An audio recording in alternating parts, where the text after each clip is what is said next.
Rejected son returns as billionaire. Family begs for mercy. Now, I know exactly what you're thinking. That sounds like the absolute, undeniable peak of daytime soap opera drama, right? I mean, it's the kind of over-the-top, outrageously dramatic title that you almost can't help but click on when you're endlessly scrolling late at night. It promises revenge, it promises wealth, and, let's be honest, it promises some serious emotional groveling.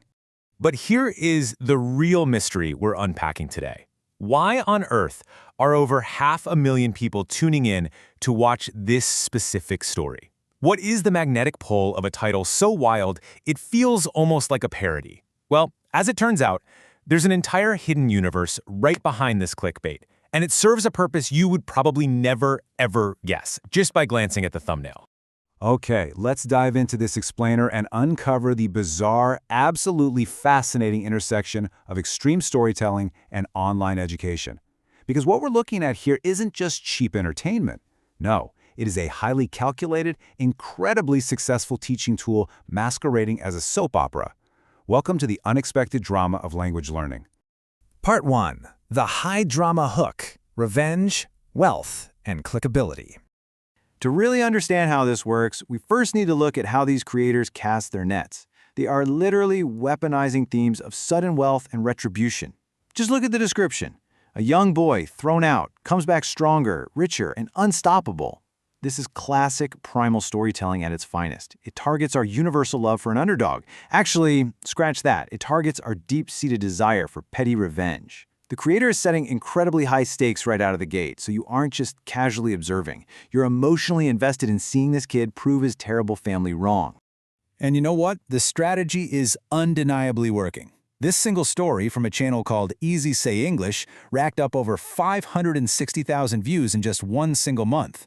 Over 500,000 people locked onto this narrative. But, as that channel name Easy Say English might subtly hint at, these viewers aren't just here for the popcorn-worthy family drama. That whole dramatic revenge plot, it's actually a Trojan horse.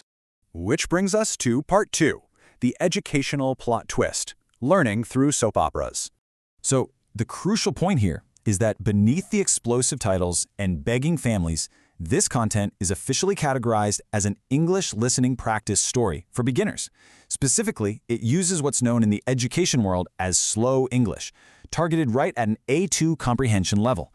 The narrator speaks with these really intense, dramatic pauses, exaggerating their pronunciation, which gives non-native speakers the time they need to parse out the vocabulary and grammar.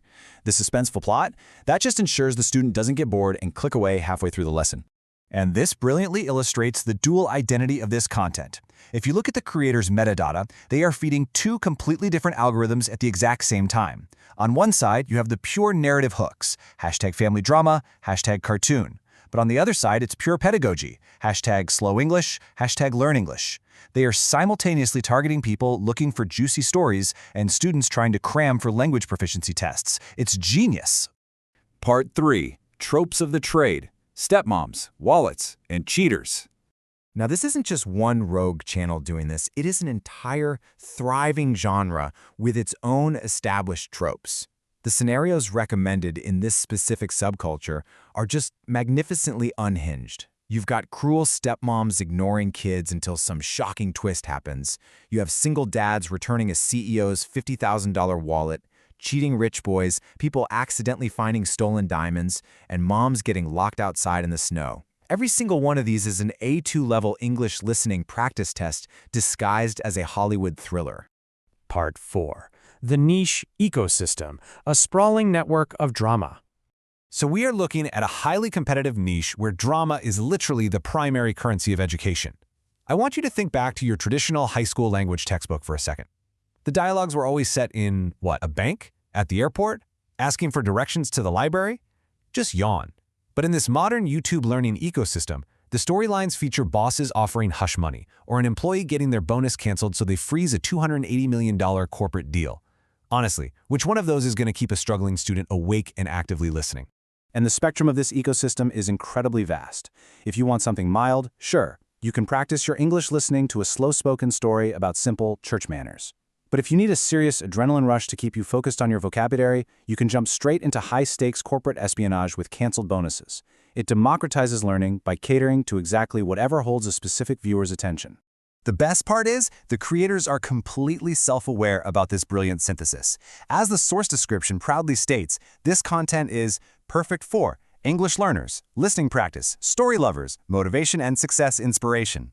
They aren't just teaching a language anymore, they are providing emotional catharsis and a real dopamine hit. When that rejected son finally returns as a billionaire, the student feels a massive rush of satisfaction, completely forgetting they just spent 30 minutes intensely studying foreign syntax and verb conjugations.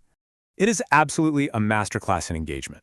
By wrapping essential and, frankly, often tedious educational practice inside the addictive shell of a soap opera, these creators have hacked human psychology for the benefit of learning. So I want to leave you with this to ponder. As we look at how easily we tune out traditional, dry educational materials, will high-stakes drama and viral storytelling ultimately replace the textbook in the future of education? Thanks for joining me on this explainer. Keep your curiosity sharp, and I'll catch you next time.